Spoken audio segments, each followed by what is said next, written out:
बारिश में अमीर भाई को मिली 3 अनाथ बहनें। बहुत जोरों से बारिश हो रही थी। फुटपाथ पर 3 लड़कियां बारिश में भीगते हुए आती जाती गाड़ियों से भीख मांग रही थीं। भगवान के नाम पर कुछ दे दो, हमने कई दिनों से खाना नहीं खाया है। भगवान आपकी हर एक मनोकामना पूरी करेगा। कुछ पैसे दे दो साहब, मेरी बहन भूखी है, मुझे उसे खाना खिलाना है। रेखा और दिव्या दोनों बड़ी थी, इसलिए वह रेड लाइट पर भीख मांग रही थी, तो वहीं उसकी छोटी वाली बहन पूर्वी फुटपाथ पर एक कोने में बैठी हुई थी और बारिश में भीग रही थी। दीदी यहाँ पर आओ, मुझे बहुत ठंड लग रही है बारिश में। पूर्वी अभी बहुत छोटी थी, लेकिन रेखा और दिव्या को अपनी बहन की बहुत चिंता थी। तीनों अनाथ बहनें इसी तरह गर्मी सर्दी बरसात में फुटपाथ पर भीख मांग कर अपना गुजारा किया करती थी। काश कि आज हमारे माता पिता जिंदा होते तो हमें इतनी परेशानी देखनी ना पड़ती। दीदी हमारे माता पिता कहाँ गए? सबके माता पिता होते, हमारे माता पिता क्यों नहीं है? हमारे माता पिता भगवान के पास है पूर्वी, अब वह वहीं रहते हैं। यहाँ हम तीनों अकेले हैं और तुम्हारे साथ हम दोनों बहनें हैं। तुम परेशान मत हो, माँ बाबूजी तो चले गए, लेकिन हम दोनों बहनें हमेशा तुम्हारे साथ रहेंगे। ऐसे ही रात भर में बारिश बंद हो जाती है। अगले दिन मौसम थोड़ा सा साफ हो जाता है। भीख में मांगे हुए पैसों से अनाथ बहनें बाजार में कुछ खाना खाने के लिए जाती हैं। बाबूजी बाबूजी जरा 2 समोसे लगा देना। ये क्या, सिर्फ 2 समोसे? मुझे तो भूख नहीं है, तुम ही दोनों खा लेना समोसे। तभी पूर्वी कहती है, दीदी दीदी देखो ना, पूरे बाजार में कितनी रौनक है। बारिश होने के बाद भी पूरा बाजार भरा हुआ है, और ये लोग क्या बेच रहे हैं? ये धागा धागा। पूर्वी से राखी कहते हैं। जब बहन अपने भाई के राखी बांधती है तो उसका भाई उसे एक उपहार देता है, और ये राखी का त्योहार इसलिए मनाया जाता है क्योंकि भाई अपनी बहन की हमेशा रक्षा करता है। अगर ऐसी बात है तो फिर हमारा भाई कहाँ है? हमारा कोई भाई नहीं है क्या दीदी? पूर्वी की ये बात सुनते ही रेखा और दिव्या की आंखों में आंसू आ जाते हैं। नहीं बहन, हमारा कोई भाई नहीं है। इस दुनिया में हम अनाथ हैं, हमारे माता पिता भी नहीं है ना ही भाई है। दिव्या और रेखा दोनों ही इमोशनल हो जाती हैं। दोनों को भाई ना होने पर बहुत अफसोस होता है। वह एक दूसरे से कहती हैं, चलो माता पिता स्वर्गवासी हो गए, कम से कम भगवान हमें एक भाई ही दे देता तो हमें कुछ तो सहारा मिलता। कभी कभी तो जिंदगी ऐसी लगती है जैसे भगवान ने हमें कुछ दिया ही ना हो, बस हमसे छीना हो। रेखा और दिव्या दोनों बहुत ही ज्यादा उदास हो जाते हैं। अपने अपने समोसे खाने के बाद वह तीनों वापस से फुटपाथ पर आ जाती हैं, जहां वह भीख मांग ही रही होती हैं।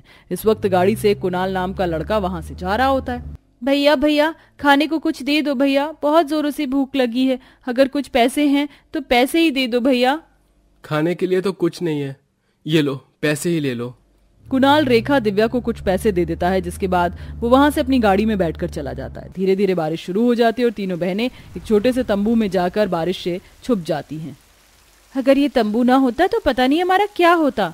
इधर अनाथ बहनों के पास रहने के लिए छत तक नहीं थी, तो उधर कुणाल एक बहुत अमीर घर का बेटा था, वो भी इकलौता बेटा। उसके माता पिता को उसके बाद कोई संतान ही नहीं हुई थी, उसकी कोई बहन तक नहीं थी। वह उस वक्त मंदिर जा रहा था।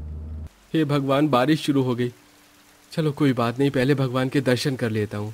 कुणाल मंदिर के अंदर जाता है और भगवान के दर्शन करता है। हाथ जोड़कर वह भगवान से कहता है, हे भगवान, काश तूने आज मुझे मेरी बहनें दी होती तो वो भी मेरे साथ राखी का त्योहार मनाती, मेरे लिए सुंदर सुंदर राखी लेकर आती। कुणाल को भी अपनी बहनों के ना होने का बहुत अफसोस था। वह मंदिर में भगवान की पूजा करके अपनी गाड़ी में बैठता और वापस वहां से लौटने लगता। जब वह उस रास्ते से जा रहा होता है तो उसे वह तीनों अनाथ बहनें तंबू में बारिश में सोते हुए नजर आती हैं। हे भगवान, ये तो तीनों अनाथ हैं, लगता है इनका कोई नहीं है, तभी ये यहाँ पर सो रहे हैं, पर बेचारी किस तरह गुजारा कर रही हैं। कुणाल उस वक्त तो वहां से चला जाता है, लेकिन उस रात वह उन अनाथ बहनों के बारे में ही सोचता रह जाता है। कल मैं उन तीनों के पास जाकर उनकी मदद करने की कोशिश करूंगा, क्या पता वो मुसीबत में हो।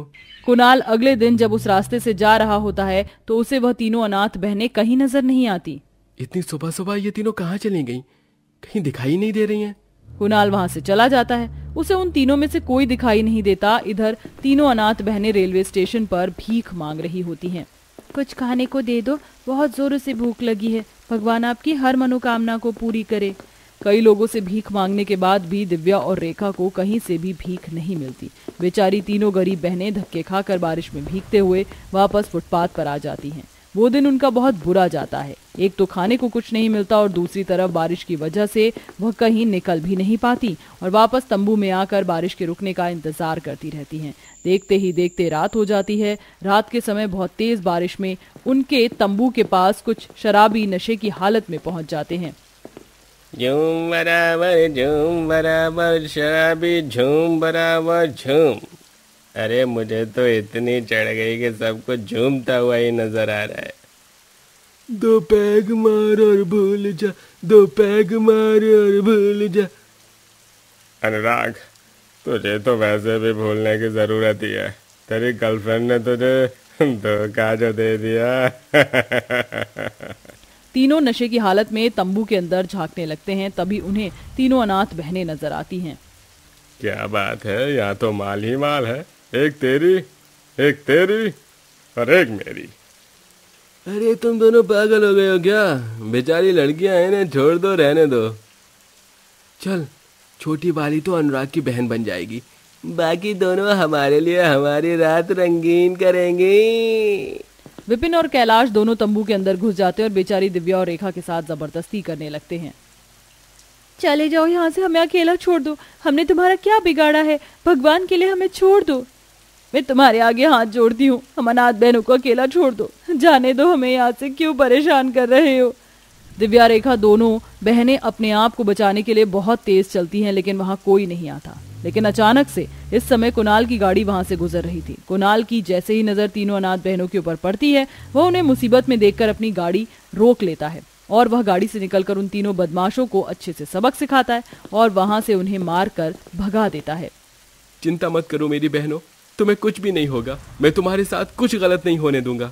पहली बार किसी को अपने आप को बहन बोलते हुए देखकर वो तीनों बहुत खुश होती हैं। तभी दिव्या और रेखा की आंखों में आंसू आ जाते हैं। आज अगर हम अनाथ बहनों का कोई भाई होता तो शायद वो भी हमारी इसी तरह मदद करता। भैया तुम्हारा बहुत बहुत शुक्रिया। शुक्रिया कहने की जरूरत नहीं है। तुम्हारी जगह अगर मेरी कोई बहन होती तो मैं उसकी मदद करता, लेकिन अफसोस मेरी कोई बहन नहीं है। ये सुनते ही दिव्या और रेखा एक दूसरे को देखते हैं। तभी वह दोनों अपनी चुन्नी के पल्लू से एक कपड़ा फाड़कर कुणाल की कलाई पर बांध देते हैं। हमारा कोई भाई नहीं है, आज से आप हमारे भाई हो। हमारे पास राखी तो नहीं, पर ये कपड़ा हमारी राखी ही है। इतने सालों में पहली बार अपने हाथ की कलाई पर कपड़े की राखी देखकर कुणाल की आंखों में आंसू आ जाते हैं। जो सपना उसने बचपन से देखा था उसका आज वह पूरा हो गया था, मानो जैसे उसे अपनी खुद की बहनें मिल गई हों। अगर तुम तीनों ने मुझे अपना भाई मान लिया है तो फिर अब मेरा भाई बनने के साथ साथ फर्ज पूरा करने का समय आ गया है। मैं तुम्हें यहाँ इतनी तेज बारिश में अकेला नहीं छोड़ सकता। तुमको मेरे साथ मेरे घर चलना होगा और अब से तुम मेरे साथ वहीं पर रहोगी, मेरे माता पिता के साथ।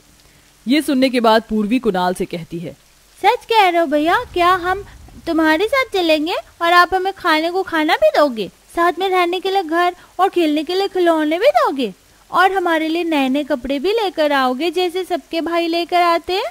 हाँ मेरी छोटी प्यारी बहन, मैं तुम्हारे लिए सब कुछ करूँगा जो एक भाई अपनी बहन के लिए करता है। ये मेरा तुमसे वादा है। कुणाल इतना कहकर तीनों अनाथ बहनों को बारिश से बचाकर अपने साथ अपने घर ले आता है, जहां वह अपने माता पिता को उनके बारे में सब कुछ बताता है, जिसे सुनकर कुणाल के माता पिता को भी बहुत अफसोस होता है और वह उन तीनों अनाथ बहनों को अपनी बेटियां मान लेते हैं। अब वह तीनों अनाथ बहन अपने अमीर भाई के घर में खुशी खुशी रहने लगती हैं और उसे हर साल राखी भी बांधती हैं।